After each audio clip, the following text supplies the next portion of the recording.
Hey everyone, it's Rob from Archie and me.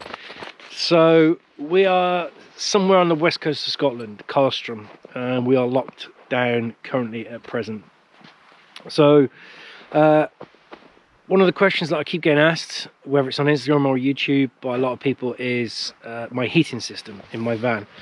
So I'm not being paid for this, no one's ever asked me to do this, and this is going to be an honest review as such of my heating system. So if I get this right, up here I'll put a link to the video of when I took a drive down south of the UK and I took a company called Propex, I think it's called, and they fitted my LPG tank, my heating system and the heating ducts and everything else into the van. So that should be up there now. So currently at present, so I had that fitted in October and it's now obviously January time, and we're currently, like I said, we're on the west coast of Scotland. It is, or was last night, around about -6. It's chilly now. I've got 3 layers on and I'm warm, but we took a walk out earlier and everywhere is frozen. Even the small locks, the big lock just down below us is pretty much frozen, so it is a cold environment to live in. My heating system, like I said, this is going to be an honest review. It's good. I'm not going to say it's amazing, but I'm not going to say it's bad either. It's good and it does its job. However, it has limitations. The biggest limitation it's got is that it's a 25-litre LPG tank. Now, up in Scotland, there are only 2 LPG stations up in the Highlands, Ullapool and on the east coast of Dornoch.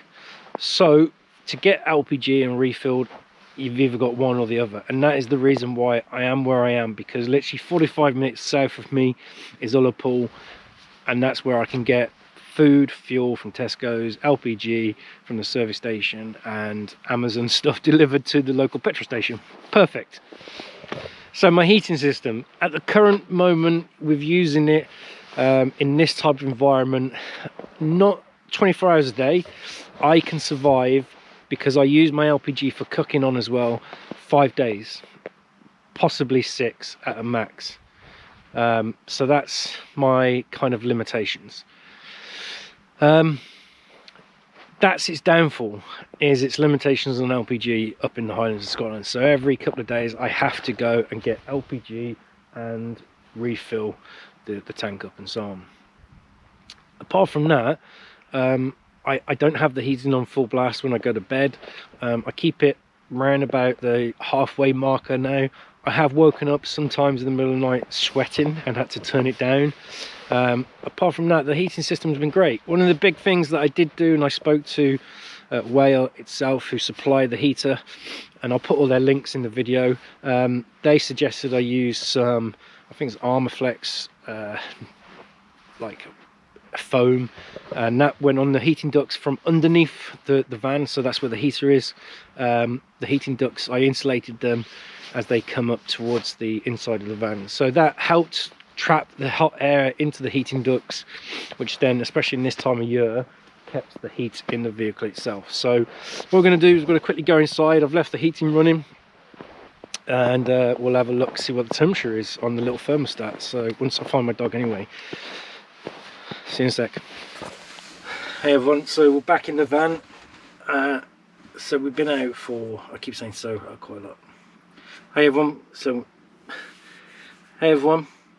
we're now back in the van. We've left the heating on for probably about 20 minutes since we've been out doing this video recording. It's warm, I'm not gonna lie. It's perfect for what I need. So like I said, the good and the bad points, the heat output, especially if you insulate the heating ducts on the outside of the van that come in to the van, are amazing. It's quiet, especially during the evening, so it doesn't wake you up. And I've heard a lot of people say about diesel heaters, they make a ticking noise or whatever it is. They are quite noisy. It's fine, but the heating's on now. That's the hot air which is just below me, coming out. So heating wise, noise wise, it is fantastic. I have no issues, and it's never woken me up in the middle of the night because of the noise of the heater, which is underneath the chassis of the vehicle. So happy with that. So they're good points.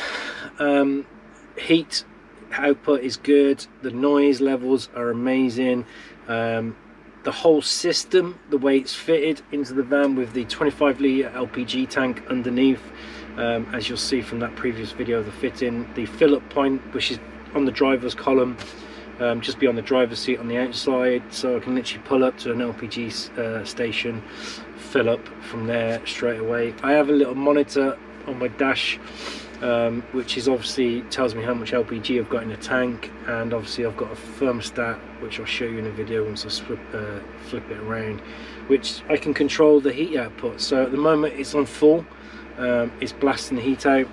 That's it, blowing hot air now towards my feet because I can feel my feet getting warmer.